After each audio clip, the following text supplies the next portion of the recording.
Mi hijo me dijo, vamos por un helado como antes. Pero me llevó directo a evaluar mi capacidad mental. Mi propio hijo me traicionó con una sonrisa. Hoy yo voy a contarte algo que nunca pensé que contaría. Y si tú, por un segundo, sientes que esto te parece familiar, solo te pido que dejes un like y te suscribas. Me va a ayudar a continuar desahogándome. Mi nombre es Carmen Esperanza Morales, tengo 71 años, y vivo en una pequeña casa de adobe en el centro histórico de San Luis Potosí. Bueno, ahora vivo sola, pero durante décadas, mi vida giró completamente alrededor de mis hijos. Martín, el mayor, y Sofía, que se mudó a Guadalajara hace 5 años. Era un viernes por la tarde, las 5:12 exactamente, porque estaba viendo las noticias en el Canal 2 cuando sonó mi teléfono, un Nokia viejo que Martín me regaló hace 3 años diciéndome que era perfecto para personas de mi edad. El teléfono sonó con esa melodía que me ponía nerviosa, porque últimamente solo recibía llamadas del banco o de doctores. Pero esta vez era él, Martín, mi hijo mayor, el que de niño me decía que yo era su lugar favorito del mundo, mientras se acurrucaba en mis brazos después de las pesadillas. Hola, mamá, ¿te apetece salir por un helado? Como antes, ¿te acuerdas? Podemos hablar un poco. Me quedé en silencio. Tenía que tragar saliva porque se me había hecho un nudo en la garganta. Me temblaban los dedos mientras sostenía el teléfono. Habían pasado 7 meses desde la última vez que supe de él. 7 meses sin un mensaje por mi cumpleaños número 71. Sin una llamada para Navidad. Sin preguntar cómo estaba después de mi cirugía de cataratas. Y ahora, de repente, me invitaba por un helado como antes. Respondí que sí, con una voz que intentaba no mostrar cuánto me dolía estar tan feliz por tan poco. Como un perro que mueve la cola cuando su dueño regresa después de días de abandono, colgué el teléfono y me quedé sentada en mi silla de mimbre, la misma donde tejía cuando los niños eran pequeños. La casa se sentía más silenciosa que nunca. Solo se escuchaba el tic-tac del reloj de pared que perteneció a mi madre, y el murmullo distante de los niños jugando en la placita de San Francisco. Me levanté despacio, como siempre hago ahora, porque mis rodillas ya no son las mismas. Fui directo al espejo del baño. Mi reflejo me devolvió la mirada de una mujer de cabello plateado, arrugas profundas alrededor de los ojos verdes que antes brillaban más, y una expresión que intentaba ocultar décadas de cansancio. Me puse mi blusa azul cielo, esa que me regaló Sofía antes de mudarse a Guadalajara. Era de una tela suave, con pequeñas flores bordadas que ella misma había elegido. Te queda preciosa, mamá. El azul resalta tus ojos, me había dicho. Ahora esa blusa era uno de mis pocos tesoros, porque llevaba el amor de mi hija cosido en cada puntada. Me puse rubor en las mejillas, algo que no hacía desde hace meses. Me perfumé con Ángel de Mugler, el mismo perfume que usaba cuando mi esposo Roberto aún vivía. El frasco estaba casi vacío, pero lo guardaba para ocasiones especiales. Y que mi hijo me invitara a salir, después de tanto silencio, me parecía una ocasión especial. Me senté en el sillón de la sala a esperarlo. La sala donde habíamos celebrado tantas Navidades, donde Martín hacía la tarea mientras yo preparaba la cena, donde Sofía practicaba piano los domingos por la tarde. Las paredes estaban llenas de fotografías. Los niños en sus primeras comuniones, graduaciones, cumpleaños. Yo estaba en todas, siempre sonriendo, siempre abrazándolos, siempre presente. Mientras esperaba, recordé los helados de antes. Íbamos a la heladería La Michoacana en la Plaza de Armas. Martín siempre pedía de chocolate con chispas, y yo de fresa. Nos sentábamos en las bancas del Jardín Hidalgo, bajo la sombra de los laureles, y él me contaba sobre la escuela, sus amigos, sus sueños de ser ingeniero. Mamá, cuando sea grande, te voy a comprar una casa más bonita, me decía con los labios manchados de chocolate, y vamos a viajar juntos a conocer el mar. Nunca fuimos al mar juntos. Cuando se recibió de ingeniero y consiguió trabajo en una empresa constructora, ya tenía otros planes. Planes que no me incluían. Esperé 1 hora, luego 1:30. A las 7:45, finalmente llegó. Escuché el motor de su camioneta Ford plateada estacionándose frente a mi casa. No bajó a tocar la puerta como hacía antes. Solo tocó el claxon 2 veces.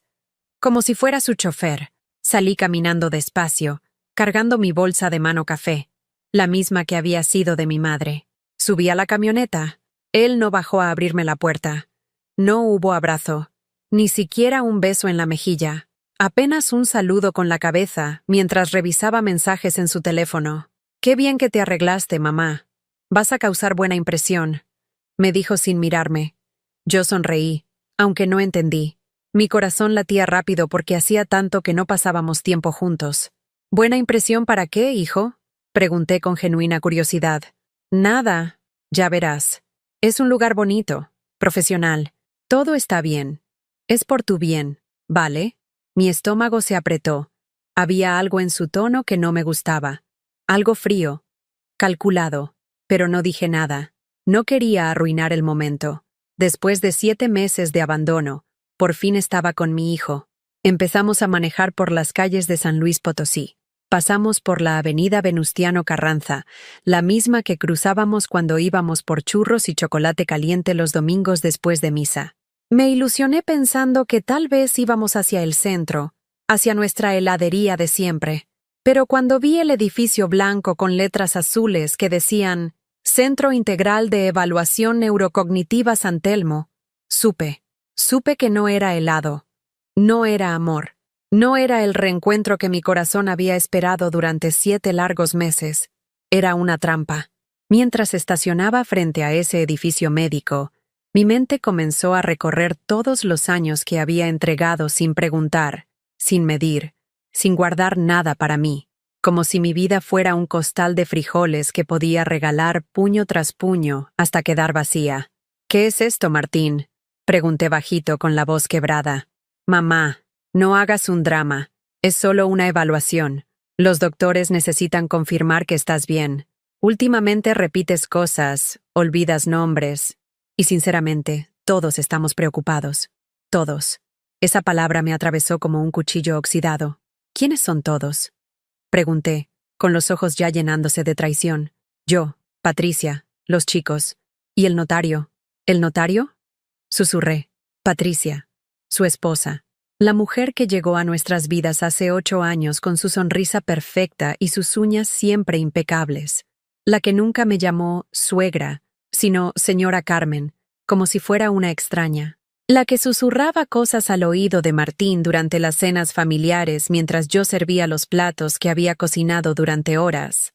Entonces Martín me miró con una frialdad que me desgarró el alma, con los mismos ojos verdes que había heredado de mí, pero sin el amor que una vez vi reflejado ahí.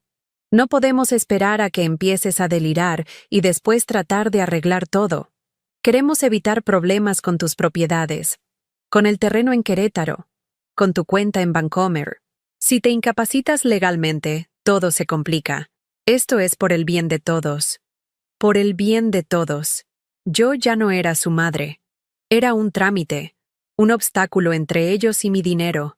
Mis manos temblaron mientras recordaba todo lo que había hecho por el bien de todos. Todo lo que había sacrificado durante 50 años de ser madre, esposa, proveedora, cuidadora. Todo lo que había dado sin que nadie me preguntara si yo también tenía sueños, necesidades, esperanzas propias. Recordé cuando Martín tenía 12 años y quería estudiar en el Colegio Británico, la escuela privada más cara de San Luis Potosí. Roberto, mi esposo, ganaba apenas lo suficiente como contador en la presidencia municipal. Yo trabajaba medio turno en la biblioteca pública ganando una miseria. Pero cuando vi los ojos brillantes de mi hijo, cuando me dijo, «Mamá, ahí voy a aprender inglés y voy a ser alguien importante», no pude decirle que no. Trabajé doble turno, por las mañanas en la biblioteca, por las tardes limpiando oficinas en el edificio Tangamanga. Llegaba a casa a las 10 de la noche con las manos partidas por los químicos de limpieza, con la espalda doliendo, con los pies hinchados. Roberto me regañaba. «Carmen, te estás matando por un capricho del niño». Pero yo seguí. Durante 6 años seguí trabajando esos 2 empleos para pagar esa escuela.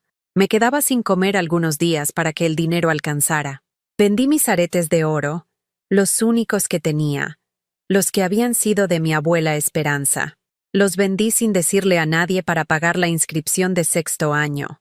Martín se graduó con honores. En la ceremonia, cuando subió al estrado para recibir su diploma, me buscó entre la multitud y me sonrió. Ese día pensé que todo había valido la pena, que los años sin descanso, las noches sin dormir, las manos destruidas por el trabajo, todo había servido para algo hermoso. Nunca me agradeció. Ni una sola vez me dijo, «Gracias, mamá, por trabajar tanto para que yo pudiera estudiar ahí». Cuando entró a estudiar ingeniería en la Universidad Autónoma, necesitaba una computadora. Las computadoras en el año 2003 costaban una fortuna. Yo seguía con mis 2 trabajos, ahora con Roberto enfermo del corazón, gastando todo en medicinas que el Seguro Social no cubría. Pedí un préstamo en Coppel, 5,000 pesos que pagaría en 24 mensualidades, que me quitaban el sueño. Pero mi hijo necesitaba esa computadora para hacer sus proyectos, para no quedarse atrás. La instalamos en su cuarto, y él pasaba horas frente a la pantalla mientras yo lavaba su ropa, le preparaba sus comidas, le planchaba sus camisas. «Mamá, no me interrumpas cuando estoy estudiando», me decía cuando yo entraba a preguntarle si quería cenar. Yo asentía y cerraba la puerta suavemente. Mi hijo estaba construyendo su futuro. Yo solo era el andamio, invisible pero necesario. Cuando se recibió de ingeniero, Roberto ya había muerto. El funeral fue un miércoles gris de febrero. Martín llegó tarde a la misa porque tenía una junta de trabajo que no podía cancelar. Se disculpó diciendo, «Papá entendería». Él siempre decía que el trabajo era sagrado. Después del entierro, cuando los pocos amigos que nos quedaban se fueron, cuando las flores comenzaron a marchitarse, cuando el silencio de la casa se volvió ensordecedor, Martín me tomó de las manos. «Mamá, Patricia y yo hemos estado pensando. Ya no tienes que preocuparte por nada. Nosotros nos hacemos cargo de todo, pero sería mejor que nos dieras poder notarial sobre tus cuentas, para que sea más fácil ayudarte con los gastos, los pagos, todas esas cosas que son complicadas para ti». Patricia estaba parada detrás de él, asentiendo con su sonrisa de plástico. Yo firmé. Claro que firmé. Era mi hijo. Había sacrificado mi vida entera por él. Había confiado en él desde el día que nació. ¿Por qué iba a desconfiar ahora? Firmé el poder notarial en el despacho del licenciado Mendoza, en la calle Morelos. Mis manos temblaron mientras escribía mi nombre, pero pensé que era por la tristeza de haber enviudado, no por intuición. 2 años después, Martín y Patricia compraron una casa en Lomas del Tecnológico, la zona más exclusiva de San Luis Potosí. Una casa de 2 plantas con jardín, cochera para 2 autos y una alberca que brillaba bajo el sol de la tarde. ¿Cómo pudieron comprar esa casa? Le pregunté durante una cena. «Ah, mamá, pedimos un crédito hipotecario. Patricia tiene muy buen trabajo en el banco, y yo también. Además, usamos tus ahorros como enganche. Ya sabes, el dinero que tenías guardado desde que papá murió. Fue una excelente inversión. La casa se va a revaluar mucho. Mis ahorros». Los 50,000 pesos que había juntado durante años comprando frijoles en lugar de carne, tomando camiones en lugar de taxis, cosiendo mi propia ropa en lugar de comprar la nueva. El dinero que había guardado pensando en mi vejez, en alguna emergencia médica, en tener algo por si algún día no podía trabajar más. Pero hijo, ese dinero era para mis gastos de la vejez. Le dije suavemente. «Mamá, no te preocupes. Nosotros te vamos a cuidar siempre. Además, la casa es una inversión para todos. Técnicamente, tú también eres propietaria. Tu dinero sigue siendo tuyo, solo que ahora está invertido en algo seguro». Patricia sonrió y me sirvió más agua de Jamaica. «Sí, señora Carmen. La casa es como de toda la familia». Yo asentí. Porque confiaba, porque era mi hijo, porque durante 35 años había sido una madre que daba todo sin preguntar nada a cambio. Durante los siguientes años, ese patrón se repitió una y otra vez. Cuando necesitaron cambiar el auto, usaron mi cuenta para el enganche. Cuando Patricia quiso remodelar la cocina, mi tarjeta de crédito pagó los muebles. Cuando los niños nacieron, mis ahorros cubrieron los gastos del hospital privado. Y yo seguí trabajando hasta los 68 años en la biblioteca. Seguí dando todo. porque eso era lo que había aprendido que debía hacer una madre. Dar hasta vaciarse, amar hasta desaparecer, vivir para otros hasta olvidar que yo también era una persona con derecho a tener algo propio. Ahora, sentada en esa camioneta frente al Centro de Evaluación Neurocognitiva, entendí finalmente la verdad. No era amor. Nunca había sido amor. Era conveniencia. Yo había sido su cajero automático durante décadas, y ahora querían asegurarse de que siguiera funcionando para ellos, incluso si perdía la capacidad de decidir por mí misma. Martín apagó el motor y se volteó hacia mí. ¿Lista, mamá? Es solo 1 hora. Después te traigo a casa y pedimos pizza, ¿vale? Como si fuera una niña. Como si con pizza pudiera comprar mi dignidad de vuelta. Me sentaron frente a una doctora joven que no podía mirarme a los ojos. Se llamaba doctora Ramírez, según la placa dorada en su escritorio. Tendría unos 30 años, cabello negro recogido en una coleta perfecta, y una bata blanca tan almidonada que crujía cada vez que se movía. Martín se quedó en la sala de espera, pero antes de que cerraran la puerta, alcancé a escucharlo hablar por teléfono. Sí, Patricia, ya estamos aquí. No sospecha nada. Dice la doctora que con 2 sesiones más tenemos el dictamen que necesitamos. El corazón se me detuvo. ¿2 sesiones más? ¿Dictamen? Mi mano instintivamente se dirigió a mi bolsa, donde siempre cargo mi pequeña grabadora digital, esa que uso para grabar las novelas de radio cuando no puedo escucharlas en vivo. Sin que nadie se diera cuenta, presioné el botón de grabar. La doctora Ramírez comenzó con preguntas básicas. Mi nombre completo, mi fecha de nacimiento, dónde vivo. Todas las respondí correctamente, por supuesto. Luego me pidió que dibujara un reloj marcando las 3:30. Dibujé el círculo, puse los números en su lugar, marqué las manecillas. Perfecto. Pero vi cómo anotaba algo en su libreta, frunciendo el ceño como si hubiera encontrado algo preocupante. ¿Qué día es hoy, señora Morales? Viernes 23 de agosto de 2024. Respondí sin dudar. Más anotaciones en su libreta. Más ceño fruncido. Luego me pidió que memorizara una lista de palabras. Rosa, auto, libro, playa, reloj. Me las repitió 3 veces. Yo las repetí perfectamente las 3 veces. Pero ella seguía escribiendo en esa libreta como si estuviera documentando el deterioro mental de una loca. ¿Puede decirme el nombre del presidente actual de México? Ahí me bloqueé. No por olvido, por humillación, por rabia, por la certeza absoluta de que sin importar lo que respondiera, ella ya tenía escrito su diagnóstico antes de que yo siquiera entrara a esa oficina.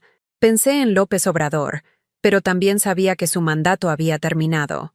Pensé en Claudia Sheinbaum, la nueva presidenta, pero mi mente se quedó en blanco, no porque tuviera problemas de memoria, sino porque me sentía como un animal en un zoológico, siendo observado por visitantes que ya habían decidido que estaba enfermo. No estoy segura, murmuré, sintiendo cómo las lágrimas se agolpaban en mis ojos. La doctora asintió con satisfacción, como si acabara de confirmar exactamente lo que esperaba escuchar. ¿Puede restar de 7 en 7, empezando desde 100? 100, 93, 86, 79. Está bien. Es suficiente. Me interrumpió cuando apenas iba en la tercera resta. ¿Suficiente para qué?, me pregunté. ¿Para confirmar que mi mente estaba perfectamente bien? ¿O suficiente para justificar el dictamen que ya tenía preparado? Después me hizo pruebas de coordinación. Tocarme la nariz con el dedo índice, caminar en línea recta, seguir su dedo con la mirada. Todo lo hice correctamente. Mis 71 años no habían mermado mi coordinación motriz, pero ella seguía anotando.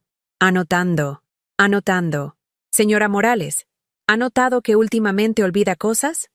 Nombres, fechas, ¿dónde puso objetos? No más de lo normal para cualquier persona de mi edad, respondí honestamente. ¿Ha tenido episodios de confusión?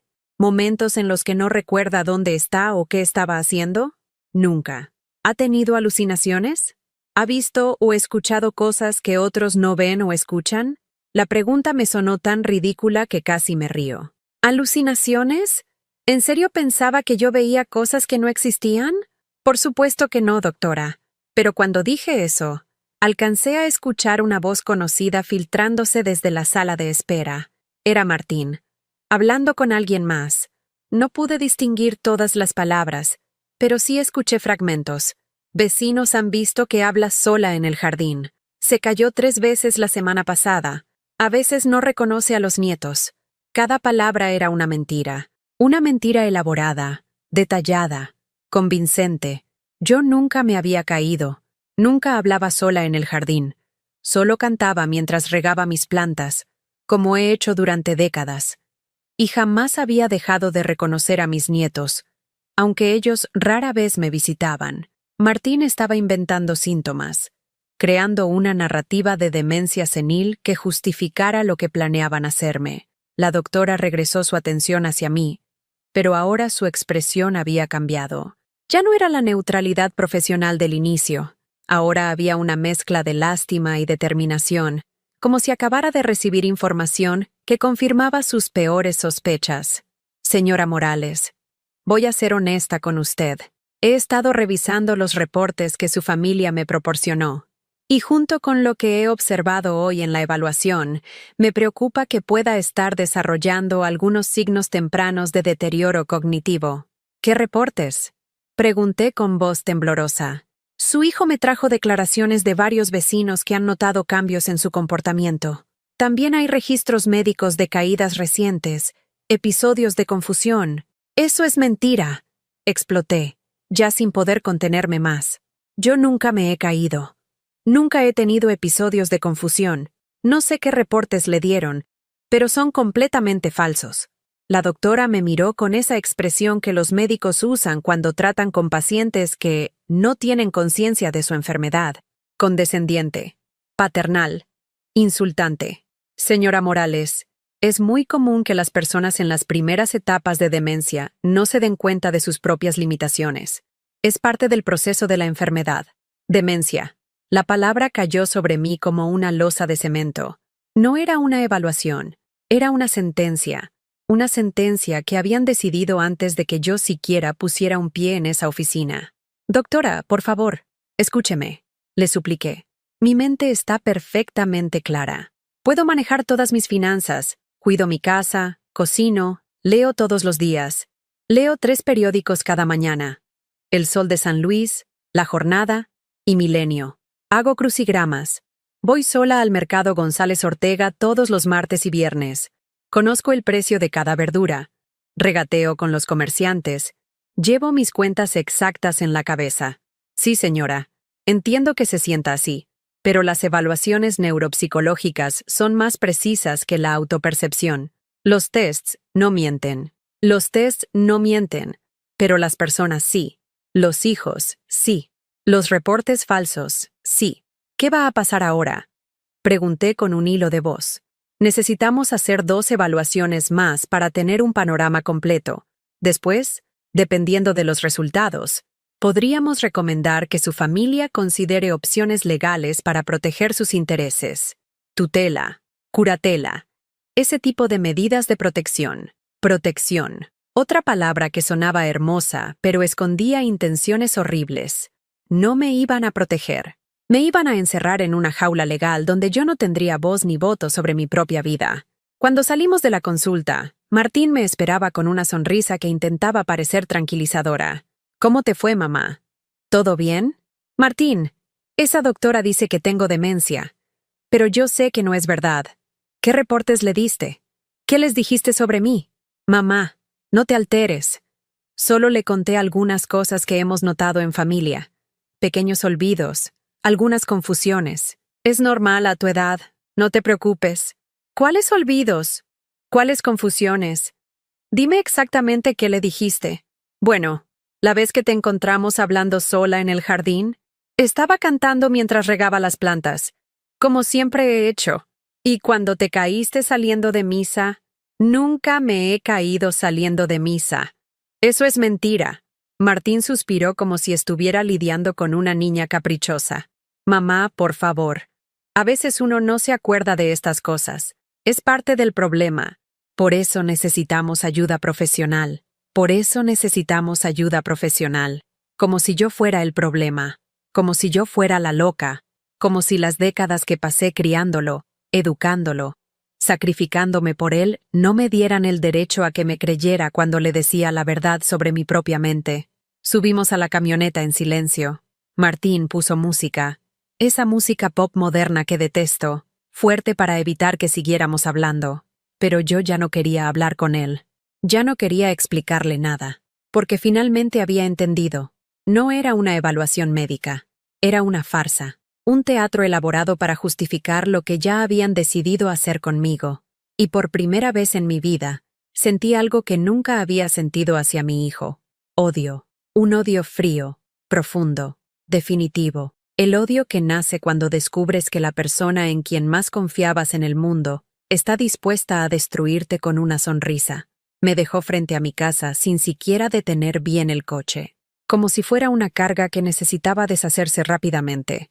Nos hablamos luego, mamá. Tómate todo con calma. Me gritó desde la ventanilla mientras ya se alejaba por la calle Independencia. No hubo helado. No hubo abrazo. No hubo la conversación que había prometido. Solo quedé parada en la banqueta, viendo cómo las luces traseras de su camioneta desaparecían en la tarde gris de San Luis Potosí. Esa noche no comí, no hablé, no dormí. Caminé por la casa tocando muebles, fotos, marcos, mi planta de albahaca que crecía en el patio trasero, como si fueran lo último mío que quedaba, como si estuviera despidiéndome de cada objeto antes de que también me los arrebataran. Me senté en la cocina con una taza de té de manzanilla que se enfrió sin que lo probara. La grabadora digital estaba sobre la mesa, pequeña y silenciosa, pero conteniendo la evidencia de lo que realmente había pasado en esa oficina. Las mentiras de Martín, las preguntas manipuladas de la doctora, todo estaba ahí. Recordé todas las veces que me quedé sin comer para que ellos cenaran, todas las noches sin dormir cuidando sus fiebres cuando eran pequeños. Las veces que lavé uniformes con las manos partidas por el cloro, las veces que trabajé doble turno en la biblioteca y después limpiando oficinas para pagar sus útiles escolares, sus clases de natación, sus cumpleaños en Chuck E. Cheese. Y ahora era una molestia, un estorbo a legalizar, una cuenta bancaria con patas que necesitaba ser controlada antes de que se diera cuenta de lo que le estaban haciendo. Al día siguiente, sábado por la mañana, sonó el teléfono. Era Patricia. Su voz sonaba dulce, melosa, como siempre que quería algo. Buenos días, señora Carmen. ¿Cómo se sintió ayer después de la consulta? Martín me contó que todo salió muy bien. ¿Muy bien? Repetí con amargura.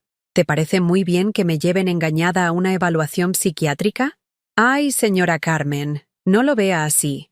Es solo por precaución. Todos la queremos mucho y queremos asegurarnos de que esté bien cuidada. Queremos asegurarnos. La palabra queremos sonaba hueca en su boca. Patricia, quiero que me expliques algo. ¿Cuáles son esos reportes de vecinos que le dieron a la doctora? ¿Cuáles caídas? ¿Cuáles episodios de confusión? Hubo un silencio largo del otro lado de la línea. Luego Patricia carraspeó. Bueno, señora Carmen, usted sabe que a veces uno no se acuerda de todo. La edad nos juega malas pasadas a todos. Respóndeme, Patricia. ¿Cuáles reportes? Mire, señora, mejor hablamos después con calma. Martín viene a verla más tarde. Pueden platicar mejor en persona. Y colgó. Mi propia nuera me colgó el teléfono. Una hora después llegó Martín, pero no venía solo. Traía a Patricia y a los dos niños, Santiago de 14 años y Valeria de 11. Mis nietos, que antes corrían a abrazarme cada vez que me veían, ahora se quedaron parados en la sala como soldaditos obedientes. Mamá, tenemos que hablar, dijo Martín con esa voz que usaba cuando era niño, y había roto algo pero trataba de culpar a alguien más. Perfecto, hablemos. Pero primero quiero que me expliques. Delante de tus hijos, ¿cuáles son esas mentiras que le contaste a la doctora? Santiago y Valeria se miraron incómodos. Patricia inmediatamente intervino. Niños, vayan al jardín a jugar un ratito. Los adultos necesitamos platicar. No, dije con firmeza. Los niños se quedan. Quiero que escuchen la conversación que su papá y yo vamos a tener sobre la honestidad y la verdad. Martín se puso rojo de coraje. Mamá, no involucres a los niños en esto. ¿En qué, Martín? ¿En la verdad? ¿Por qué no quieres que tus hijos sepan la verdad sobre lo que me estás haciendo? Patricia tomó a los niños de la mano y los llevó al jardín de todos modos. Pero Valeria, mi nieta, se volteó antes de salir y me miró con unos ojos llenos de preguntas. Esa niña sabía que algo estaba muy mal. Una vez solos, Martín se quitó la máscara de hijo preocupado. Mamá, deja de hacer drama. Esto es por tu propio bien. ¿Mi propio bien? ¿O el tuyo? ¿Qué quieres decir con eso? Quiero decir que tengo 71 años. No soy tonta. Sé perfectamente lo que está pasando aquí. Ustedes quieren quedarse con mis propiedades, con mis ahorros, con todo lo que me queda. Y para eso necesitan declararme incapaz mentalmente. Martín suspiró y se dejó caer en el sillón como si estuviera cansado de fingir. Mira, mamá, seamos realistas. Tú ya no puedes manejar tus finanzas como antes. El terreno en Querétaro no lo has visitado en años. Tu cuenta en Bancomer tiene dinero que no usas. Si algo te pasa, si te enfermas, si necesitas cuidados especiales, va a ser un caos legal arreglar todo. ¿Y la solución es robarme todo mientras esté viva? No es robar, es proteger tu patrimonio, es asegurar tu futuro. Mi futuro sin que yo tenga voz ni voto sobre mi propio futuro.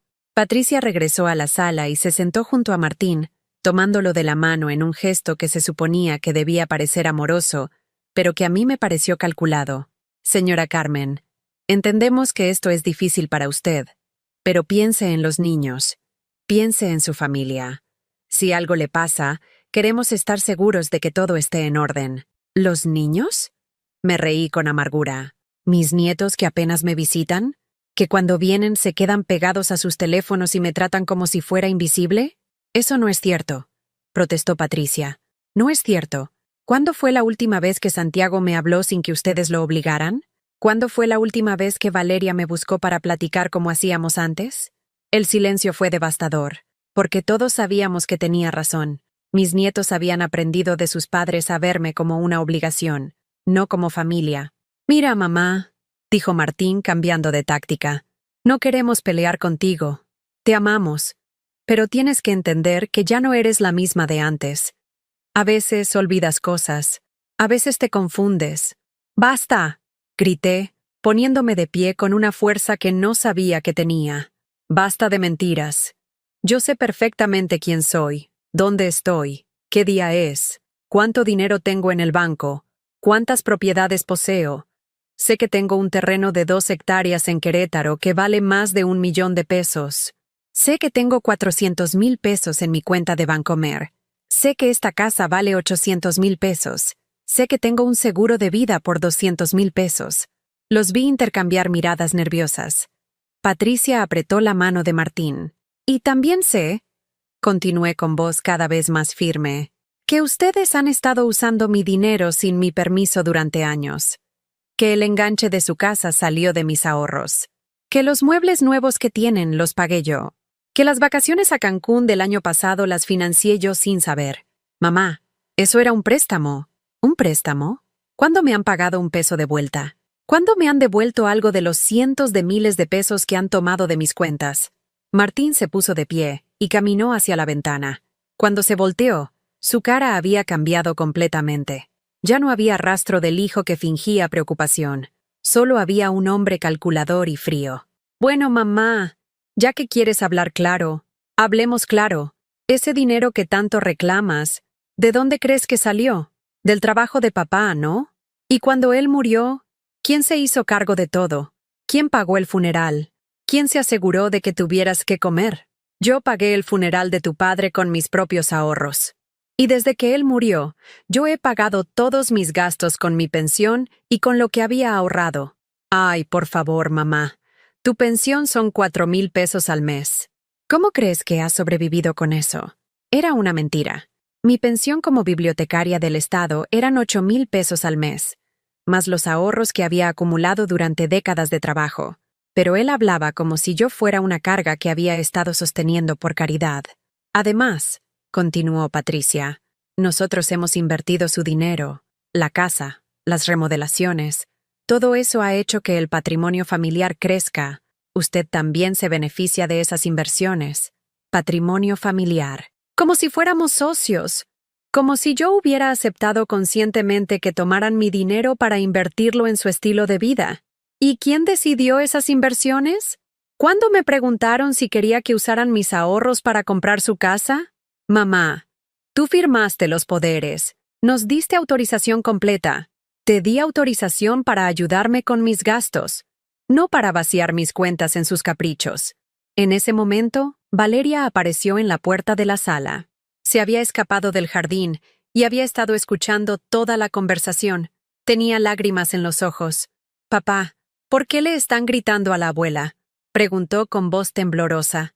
Martín inmediatamente cambió su expresión, volviendo a la máscara de hijo preocupado. «Valeria, amor, regresa al jardín. Tu abuela no se siente bien y está diciendo cosas que no son ciertas». Pero Valeria no se movió. Se acercó a mí y me tomó de la mano. «Abuela, ¿estás bien?». Por primera vez en todo el día, sentí algo parecido al amor. Mi nieta, con sus 11 años, era la única persona en esa casa que me estaba tratando como a un ser humano. «Estoy bien, mi amor. Solo estoy muy triste porque tu papá y tu mamá están tomando cosas que no les pertenecen». «Carmen», gritó Patricia, «no le metas ideas raras a la niña». «¿Ideas raras? ¿La verdad son ideas raras?». Valeria me miró con esos ojos grandes y oscuros que había heredado de mí. «Abuela, ¿quieres que me quede contigo?». Y esa pregunta inocente, ese gesto de amor puro de una niña de 11 años, fue lo que me dio la fuerza que necesitaba para tomar la decisión más importante de mi vida. «No, mi amor, pero quiero que sepas que tu abuela va a estar bien, y quiero que recuerdes este momento, porque algún día entenderás por qué tu abuela tuvo que ser muy valiente». Martín tomó a Valeria del brazo y la apartó de mí. «Ya basta, mamá. Mañana tienes la segunda cita con la doctora. Y espero que para entonces hayas reflexionado sobre todo esto. No voy a ir a ninguna cita más». «Sí, vas a ir. Porque tienes una enfermedad y necesitas tratamiento». «No tengo ninguna enfermedad. Y no voy a seguir participando en esta farsa». Martín se dirigió hacia la puerta, arrastrando prácticamente a Patricia y a los niños. «Mamá, mañana paso por ti a las 10. Estate lista». Pero cuando se fueron, por primera vez en décadas, no me quedé llorando. Me quedé planeando. A la mañana siguiente me desperté a las 6 de la mañana, como había hecho durante los últimos 50 años. Pero esta vez fue diferente. No me levanté porque el reloj me obligara, sino porque tenía una misión. Por primera vez en décadas, tenía algo que hacer que era solo para mí. Preparé mi café de olla con canela, el mismo que había preparado miles de veces para Roberto, para Martín cuando estudiaba hasta tarde, para las visitas que llegaban los domingos, pero hoy lo preparé solo para mí. Y sabía diferente. Sabía a libertad. A las 8 en punto llamé a Esperanza Jiménez, la hija de mi amiga Isabel. Esperanza es abogada, se especializó en derecho familiar y trabaja en un despacho en la zona centro. La conocí cuando era una niña y venía con su mamá a visitarme los fines de semana. «Buenos días, licenciada Esperanza. Soy Carmen Morales, la amiga de tu mamá Isabel». «Señora Carmen, qué gusto escucharla. ¿Cómo está? ¿Cómo está mi mamá?». «Tu mamá está bien, hija, pero yo te estoy llamando porque necesito ayuda legal. Necesito verte hoy mismo». «Claro, señora Carmen. ¿Es urgente? ¿Está bien?». «No estoy bien, pero voy a estarlo. ¿Puedes verme a las 9? «Por supuesto. La espero en mi oficina en Constitución 420, segundo piso». Colgué el teléfono y me bañé con más cuidado del que había puesto en meses. Me puse mi vestido azul marino, el más formal que tengo, mis zapatos negros de tacón bajo, y tomé mi bolsa de piel café, esa que había sido de mi madre y que guardo para ocasiones importantes. Antes de salir, fui a mi cuarto y abrí el cajón donde guardo mis documentos importantes. Saqué mis escrituras, mis estados de cuenta, mis contratos, todo lo que pudiera necesitar, y también saqué la grabadora digital con las conversaciones del día anterior. El camino al centro de San Luis Potosí nunca me había parecido tan simbólico. Pasé por la Alameda Juan Saravia, donde solía llevar a Martín y Sofía cuando eran pequeños para que jugaran en los columpios. Pasé por la catedral, donde Roberto y yo nos casamos hace 42 años. Pasé por el Palacio de Justicia, donde alguna vez pensé que nunca tendría que entrar. La oficina de Esperanza estaba en un edificio colonial restaurado, con esos pisos de cantera rosa típicos de San Luis. Subí las escaleras despacio, no por mi edad, sino porque quería saborear cada paso hacia mi libertad. Esperanza me recibió con un abrazo cálido. Era una mujer de unos 40 años, elegante pero sin ostentación, con esa mirada inteligente que heredó de su madre Isabel. «Señora Carmen, siéntese por favor. Se ve preocupada. ¿Qué está pasando?» Le conté todo, desde la llamada de Martín hasta la farsa médica, desde los años de abuso financiero hasta la confrontación del día anterior. Esperanza escuchaba en silencio, tomando notas, frunciendo el ceño cada vez más conforme avanzaba mi relato. Cuando terminé, ella me miró con una mezcla de indignación y respeto. «Señora Carmen, lo que me está contando es abuso financiero de adultos mayores. Es un delito federal, y lo que están intentando hacer con la evaluación médica fraudulenta es manipulación para incapacitación ilegal. ¿Puedo hacer algo? ¿O ya es demasiado tarde?» «No solo puede hacer algo, señora Carmen, tiene que hacerlo, y tiene que hacerlo hoy mismo, antes de que logren completar esa evaluación falsa».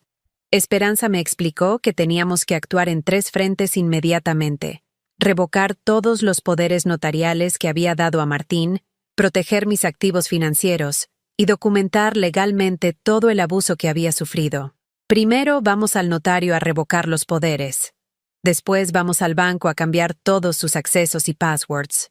Y después vamos con un médico independiente para que haga una evaluación real de sus capacidades cognitivas.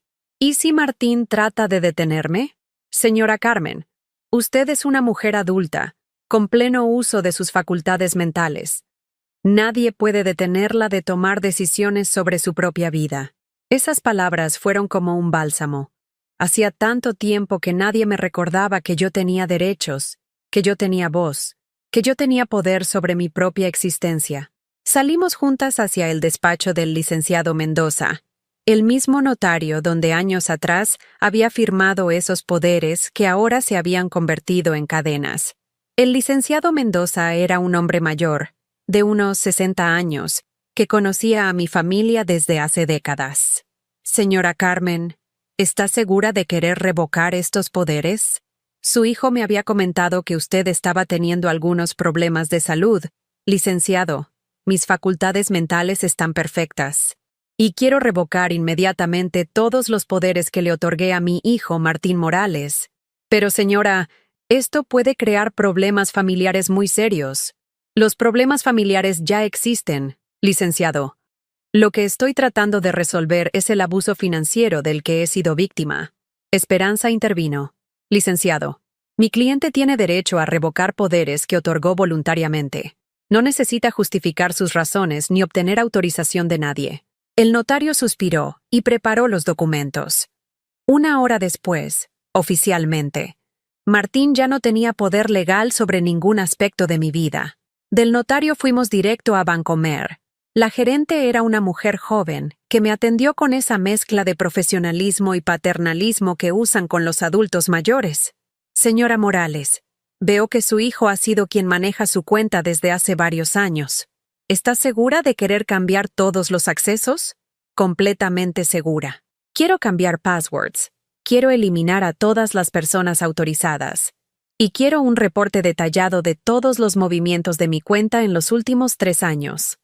Cuando me entregaron el reporte, casi me desmayo. En 3 años, habían sacado de mi cuenta más de 300,000 pesos. Retiros que yo nunca autoricé conscientemente, transferencias a cuentas que no reconocía, pagos a establecimientos donde yo nunca había comprado nada. ¿Reconoce estas transacciones, señora Morales?», me preguntó la gerente. «No reconozco ninguna de estas transacciones mayores a 5,000 pesos, y quiero que se investigue cada una de ellas». Esperanza tomó copias de todo. Me explicó que esos documentos serían fundamentales para cualquier acción legal que decidiéramos emprender más tarde. «Señora Carmen, ¿quiere presentar una denuncia penal contra su hijo?». Esa pregunta me paralizó. Una cosa era protegerme, otra cosa era meter a mi propio hijo a la cárcel. Por más que me hubiera traicionado, por más que me hubiera robado, seguía siendo mi hijo. Todavía no lo sé, Esperanza. Déjame pensarlo. Está bien, pero al menos ya protegimos sus activos. Ahora nadie puede tocar su dinero sin su autorización expresa. Cuando regresé a casa eran las 3 de la tarde. Me sentía exhausta pero extrañamente poderosa. Por primera vez en décadas, había tomado decisiones importantes sobre mi propia vida sin pedirle permiso a nadie. Me preparé un sándwich de jamón con queso manchego y me senté en mi patio trasero, al lado de mi planta de albahaca, a comer en paz. El silencio de mi casa ya no me parecía vacío, me parecía liberador. A las 4:30 sonó el teléfono. Era Martín, y estaba furioso. ¡Mamá! ¿Qué demonios hiciste? El banco me llamó para decirme que ya no tengo acceso a tu cuenta. Hice lo que debía haber hecho hace años. Recuperé el control de mi propia vida. ¿Estás loca? ¿Cómo vas a manejar tus finanzas sola? No sabes ni usar un cajero automático.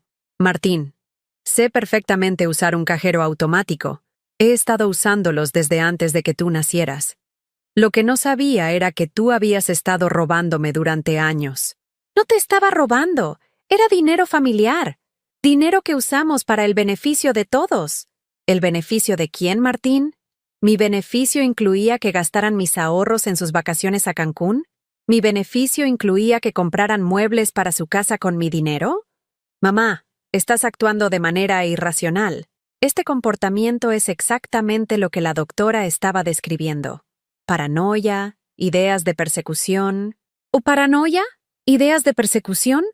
Tengo aquí los estados de cuenta que comprueban cada peso que me robaron. ¿Eso es paranoia? No te robamos nada. Y mañana vas a ir a tu cita médica, te guste o no. No voy a ir a ninguna cita médica más. Y si intentas obligarme, voy a llamar a la policía. ¿A la policía? Mamá, eres mi madre. Soy tu hijo. Eres mi hijo. Pero también eres un ladrón. Y los ladrones van a la cárcel, sin importar si son familia o no. Hubo un silencio largo del otro lado de la línea. Cuando Martín volvió a hablar, su voz había cambiado completamente. Ya no era rabia.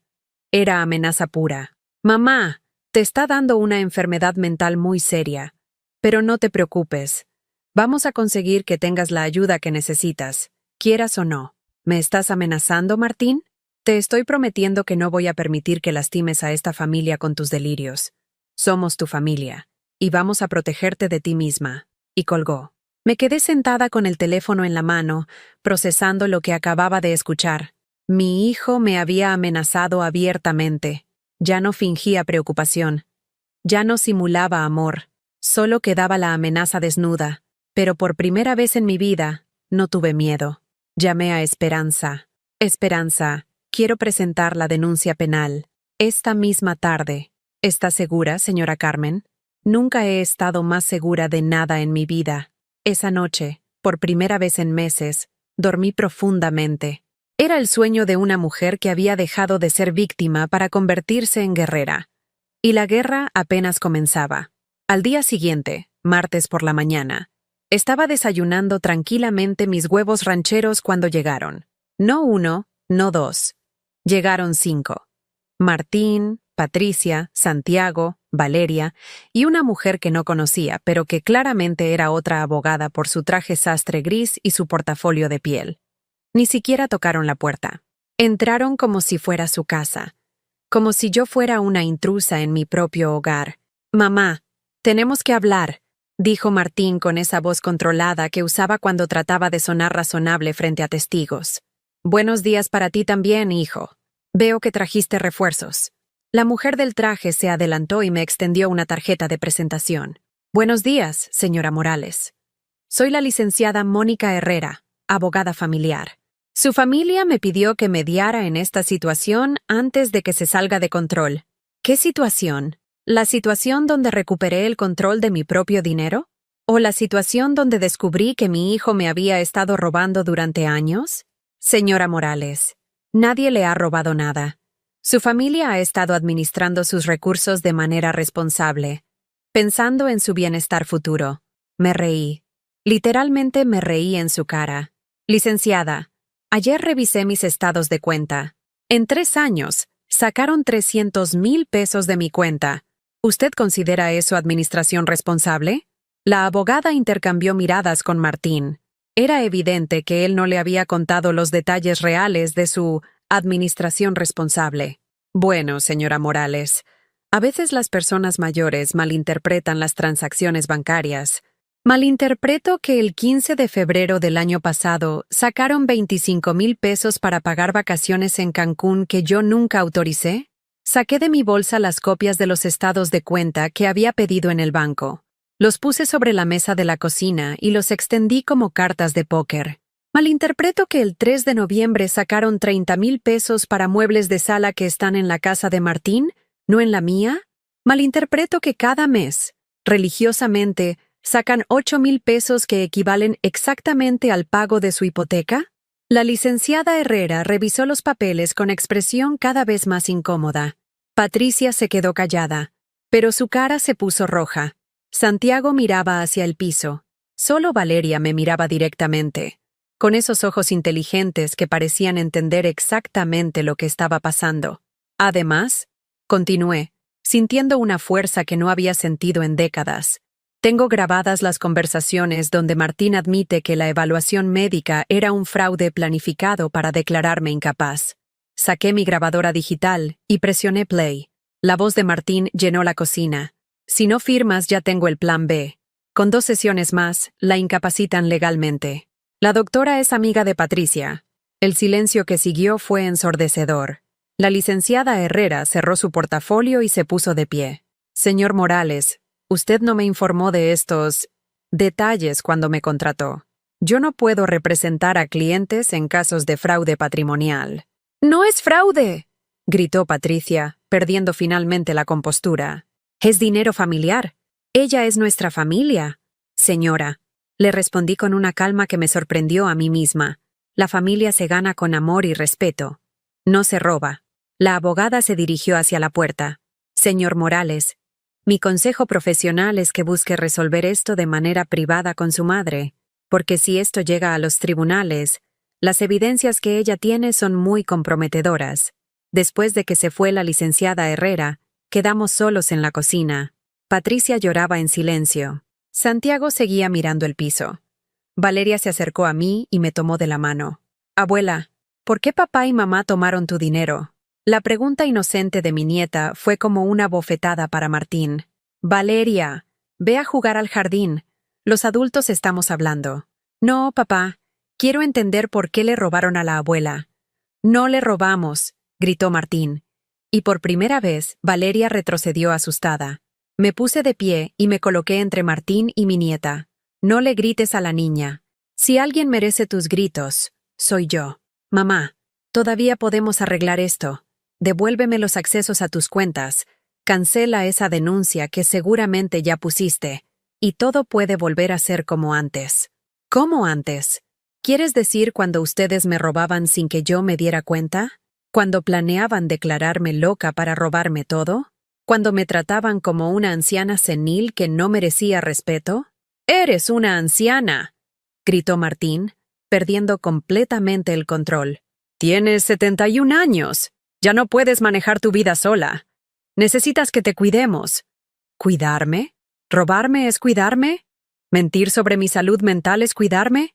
¿Aislarme de mis nietos es cuidarme? Santiago, que había estado callado toda la mañana, finalmente habló. Papá, mejor vámonos. La abuela tiene razón. Patricia volteó hacia su hijo con sorpresa. ¿Qué dijiste? Que la abuela tiene razón, mamá. Ustedes sí le quitaron su dinero. Yo los escuché hablando sobre cómo usar los ahorros de la abuela para el viaje a Cancún. Yo vi cuando papá dijo que la abuela nunca se iba a dar cuenta porque ya estaba medio loca. Martín se puso pálido. Su propio hijo de 14 años lo estaba exponiendo frente a todos. Santiago, tú no entiendes las situaciones de adultos. Entiendo que está mal tomar cosas que no son tuyas. Eso me lo enseñaste tú.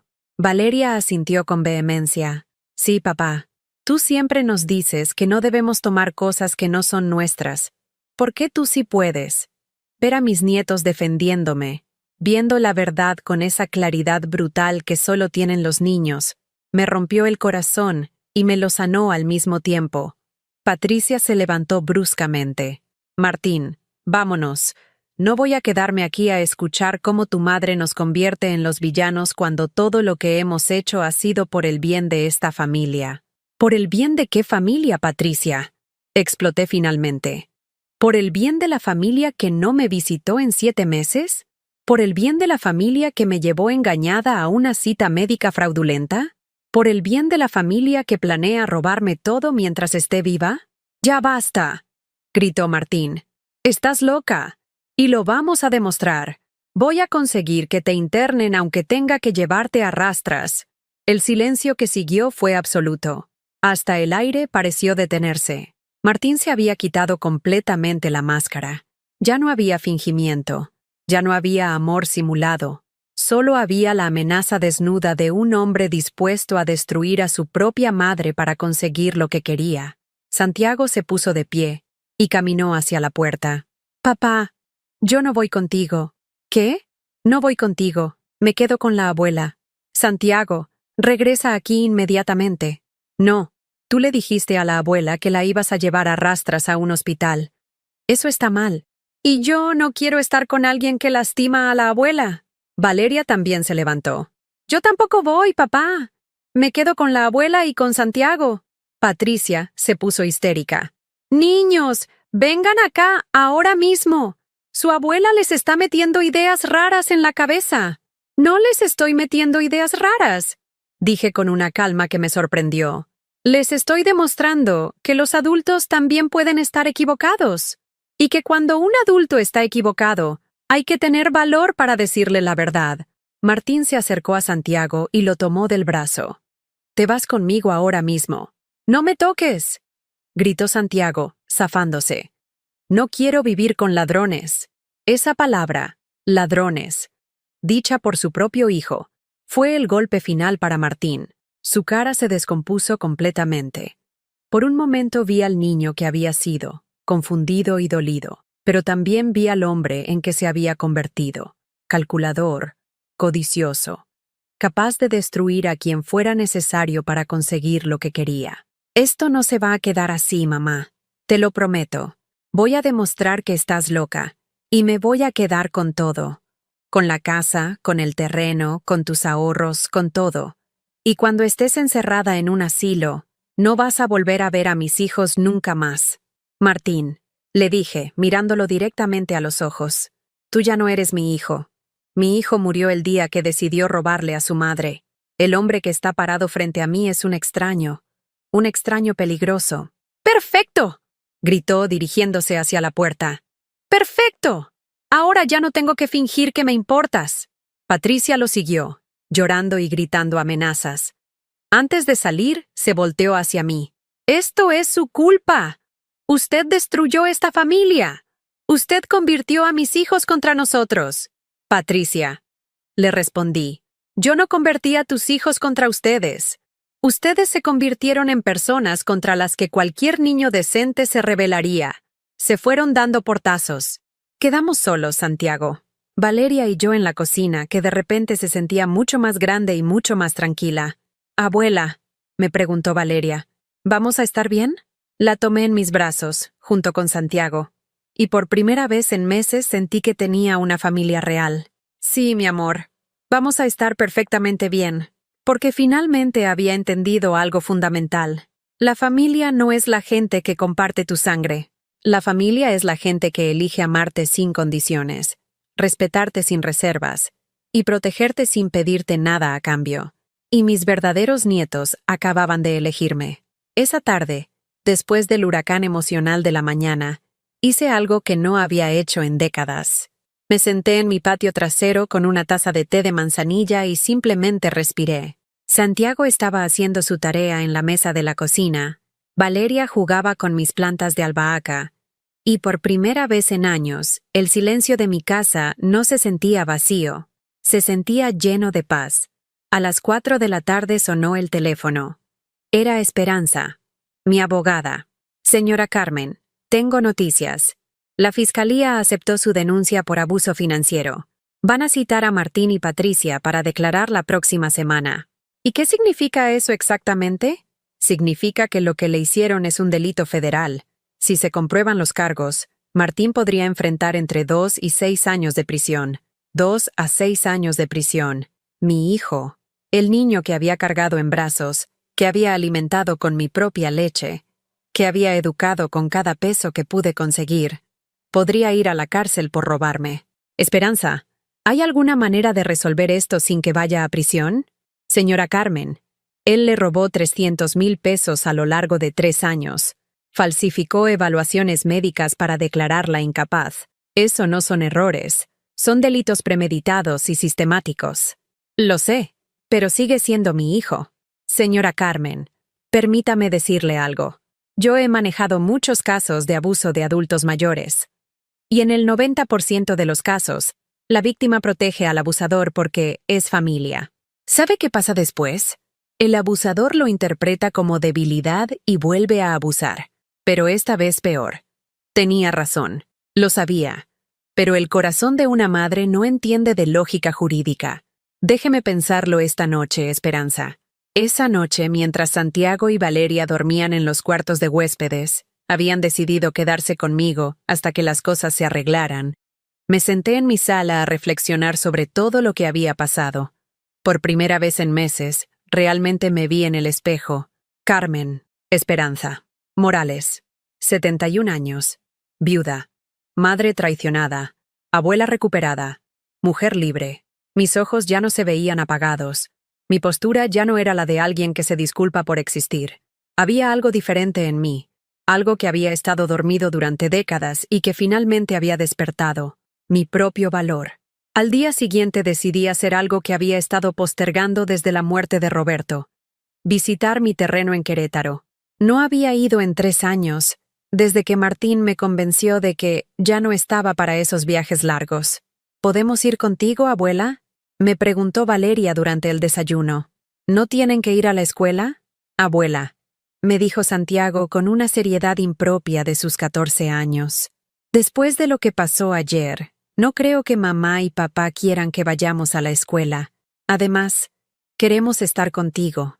Rentamos un auto en Hertz de la Plaza San Luis, un Tsuru blanco que me recordó al primer carro que Roberto y yo compramos juntos en 1985. Santiago insistió en sentarse adelante para ayudarme a leer los señalamientos, como si yo no hubiera manejado sola durante 50 años. El viaje a Querétaro duró 2 horas y media, 2 horas y media de conversaciones que no había tenido con mis nietos en años. Santiago me contó sobre su novia, una niña de su salón que se llama Andrea, y que quiere ser veterinaria. Valeria me platicó sobre sus clases de piano, y sobre cómo quiere aprender a tocar Cielito Lindo para cantármela. Eran conversaciones reales, no las interacciones forzadas que teníamos cuando Martín y Patricia estaban presentes, donde todo lo que decíamos tenía que pasar por su filtro de aprobación. Abuela, me preguntó Santiago mientras veíamos pasar los campos de nopal. ¿Por qué papá cambió tanto? La pregunta me pegó como un puñetazo, porque durante años me había hecho la misma pregunta sin encontrar respuesta. No lo sé, mi amor. A veces las personas cambian cuando consiguen cosas que creen que merecen más que el amor. Tu papá decidió que el dinero era más importante que su familia. ¿Pero tú lo perdonarías si pidiera perdón? Santiago, el perdón no es algo que das una sola vez. Es algo que tienes que dar todos los días. Y para perdonar a alguien todos los días, esa persona tiene que dejar de lastimarte todos los días. Valeria, que había estado escuchando en silencio, dijo algo que me rompió y me sanó al mismo tiempo. Abuela, yo creo que papá no era malo antes, pero se hizo malo por culpa del dinero, como en las películas donde el tesoro convierte a la gente en monstruos. Mi nieta de 11 años había entendido en una frase lo que yo había tardado años en comprender. Cuando llegamos a Querétaro, al terreno que había comprado con Roberto en 1998 como inversión para nuestros años dorados, me quedé sin palabras. Era más hermoso de lo que recordaba. 2 hectáreas de tierra fértil con vista a las montañas, con un arroyo pequeño que corría por la esquina oeste, con mezquites centenarios que daban sombra perfecta. Santiago corrió hacia el arroyo como si fuera un niño de 6 años. Valeria recolectó flores silvestres para hacer un ramo. Y yo me senté bajo el mezquite más grande, y por primera vez en décadas, me imaginé un futuro que no incluía sacrificarme por otros. ¿Sabes qué, abuela? Me dijo Valeria mientras tejía sus flores. Aquí podrías construir una casa pequeñita, con jardín para tus plantas y espacio para que Santiago y yo vengamos los fines de semana. ¿Te gustaría eso, mi amor? Sí. Y podríamos traer a nuestros amigos, y hacer fogatas, y asar elotes, y tú podrías enseñarnos a cocinar tus moles. Santiago regresó del arroyo con los zapatos empapados y una sonrisa que no le había visto en años. Abuela, este lugar es increíble. ¿Por qué nunca veníamos? Porque tu padre me convenció de que ya no estaba para esos viajes. Pensé, porque durante años me convencieron de que era demasiado vieja, demasiado frágil, demasiado incapaz para disfrutar de las cosas que había trabajado tanto para conseguir. Porque a veces uno se olvida de que merece ser feliz, le respondí. Esa tarde, manejando de regreso a San Luis Potosí con mis nietos cantando canciones de José José en el radio, tomé una decisión que me cambió la vida. Iba a construir una casa pequeña en mi terreno de Querétaro. No para huir, sino para construir. No para esconderme, sino para crear algo nuevo. Cuando llegamos a casa, había 3 llamadas perdidas de Martín y 2 de Patricia. No las regresé. En lugar de eso, llamé a un arquitecto que me recomendó Esperanza. Un hombre joven especializado en casas sustentables para adultos mayores. Le expliqué mi visión.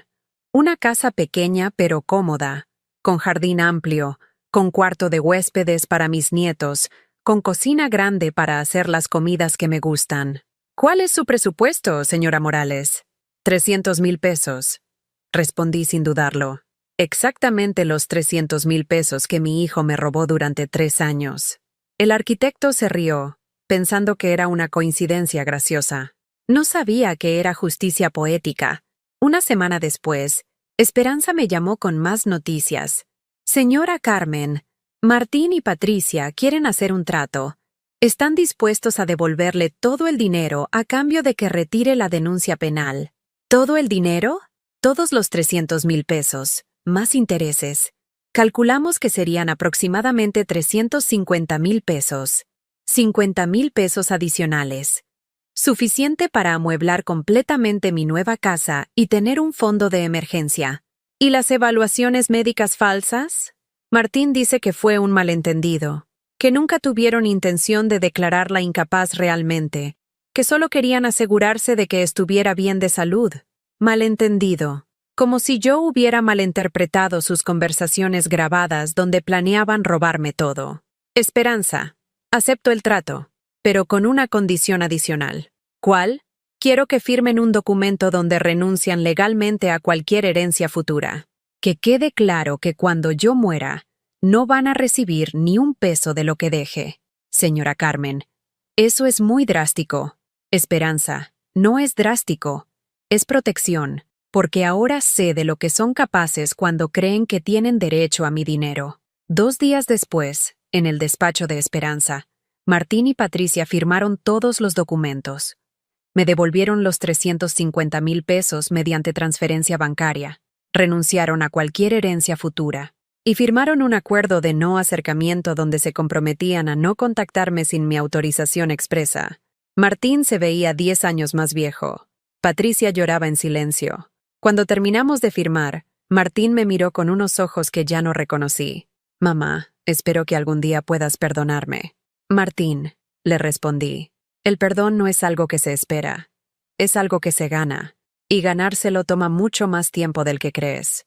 Fue la última vez que hablé con él. Esa noche, Santiago y Valeria regresaron oficialmente conmigo. Sus padres habían aceptado que vivieran con su abuela hasta que la situación familiar se estabilizara. Sabíamos todos que no se iba a estabilizar. Sabíamos todos que esto era permanente. Pero por primera vez, permanente no me daba miedo. Me daba esperanza, porque había descubierto algo hermoso. Cuando dejas de vivir para otros y empiezas a vivir para ti, el mundo no se acaba, se expande. Y mi mundo, a los 71 años, apenas estaba comenzando. A partir de aquel día en que recuperé el control de mi vida, Cada mañana despertaba con un propósito renovado. Ya no había silencio doloroso ni soledad aplastante. Mi patio trasero, con su albahaca y geranios, se convirtió en mi santuario, el lugar donde terminaban mis lágrimas y comenzaban mis planes. Con cada sorbo de mi té de manzanilla, recordaba el sabor de mi dignidad recuperada y la certeza de que nadie, ni sangre ni costumbre, tenía derecho a arrebatarme mi libertad. Decidí dedicar mis días a transformar el terreno de Querétaro en un refugio para mí y mis nietos. El arquitecto me entregó los planos de una casa pequeña, de líneas sencillas y materiales locales, muros de adobe que guardarían el calor del sol, un porche con vigas de mezquite y ventanales que enmarcarían el paisaje de praderas y cerros azules. Cada ladrillo que colocaba era un acto de rebeldía contra el pasado. Ladrillo tras ladrillo, reconstruía mi historia, ahora edificada sobre el respeto y la autonomía. Establecí un horario propio. Las mañanas las dedicaba al huerto. Con paciencia, aprendí a injertar cactus, a podar mis rosas y a sembrar semillas de caléndula y girasol. Había algo profundamente sanador en enterrar las manos en la tierra, en sentir el latido del planeta y saber que, al igual que mis raíces se afianzaban, también mi fuerza resurgía. A mediodía, me acercaba a la mesa rústica de madera que había tallado un carpintero local, abría mi cuaderno de apuntes y escribía fragmentos de recuerdos, las risas de Martín cuando niño, el aroma del café al amanecer, el tacto suave del perfume de mi hija Sofía. No por nostalgia, sino para honrar la memoria y dejarla tranquila. Ya no necesitaba protegerla de quien la había traicionado. Las tardes se convertían en un canto de complicidad con Santiago y Valeria. Ellos llegaron a vivir conmigo de forma permanente, arropados por un silencio distinto, el ruido de las hojas al viento, los pasos en el huerto, mi voz contándoles historias de mi infancia en San Luis Potosí. Construimos un pequeño huerto de hortalizas, tomates, calabacines, pimientos. Les enseñé a regarlos, a reconocer las hierbas silvestres, a distinguir las nubes que anunciaban lluvia de las que traían polvo del desierto. Sus manos, pequeñas y aprensivas, aprendieron a moldear la tierra con la misma ternura con que yo lo hacía. Con el dinero recuperado, amueblé la casa con piezas sencillas pero acogedoras. Una alacena para mis especias, una alforjilla de cantera para el cenicero donde yo guardaba mis clips de metal, una repisa para mis crucigramas y mis 3 periódicos. Compré un juego de té con motivos florales que llevaba décadas buscando, consciente de que merecía saborearlo sola o acompañada, según me viniera en gana. Cada detalle se convirtió en un recordatorio de mi derecho a decidir cómo vivir mis días. Al caer la noche, encendíamos faroles de aceite junto al porche y hablábamos de sueños. Santiago narraba su deseo de estudiar biología marina y viajar a Baja California. Valeria confesaba que quería ser pianista y componer canciones inspiradas en los colibríes que rondaban las flores. Yo, por mi parte, revelé mi anhelo de publicar un libro de memorias y poesías, un testimonio de valentía dirigido a quienes, como yo, creían que el paso del tiempo invalidaba su voz. Mis nietos escuchaban con ojos brillantes, y en su mirada reconocí la semilla de un futuro libre de miedos ajenos. Las visitas de Martín y Patricia pasaron a ser excepcionales. Les abrí la puerta una tarde de otoño. Traían un ramo raquítico de flores de plástico y una disculpa ensayada. Pero cuando Martín vio mi serenidad, se quedó en silencio. Patricia balbuceó un «lo siento», tan breve que sonó hueco. Les ofrecí un té y toleré su presencia, pero ya no había espacio para falsedades. Les expliqué que los acuerdos firmados eran irrevocables, que mi deseo era mantener el límite impuesto y centrarme en mi proyecto de vida. Se marcharon sin promesas ni reproches. Entendieron, al fin, que sus excusas no deshacían años de traición. Con el paso de los meses, la comunidad local me acogió con respeto.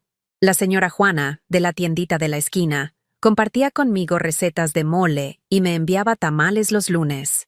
El maestro Pedro, que impartía pintura en el Centro Cultural de la ciudad, me invitó a dictar un curso de acuarela donde aprendí a capturar la luz del mezquite en lienzo. Cada evento social era una afirmación de que mi voz tenía vigencia, de que mi experiencia de vida era un puente hacia quienes anhelaban inspiración para reclamar su propia autonomía.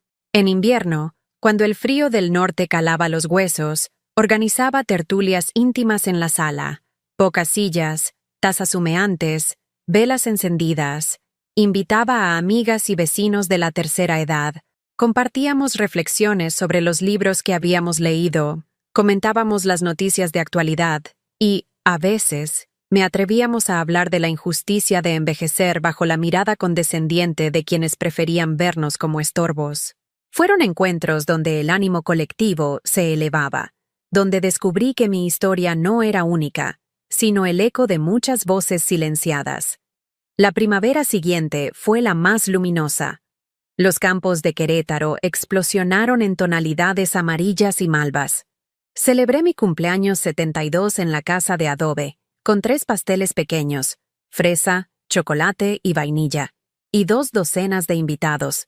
Mis nietos me colmaron de abrazos, mis amigas me brindaron discursos emotivos, y cuando alcé mi copa de agua mineral para brindar, sentí el vértigo feliz de quien, después de haber sobrevivido a su propia traición, se reinventa con la certeza de merecer cada trazo de su nueva historia.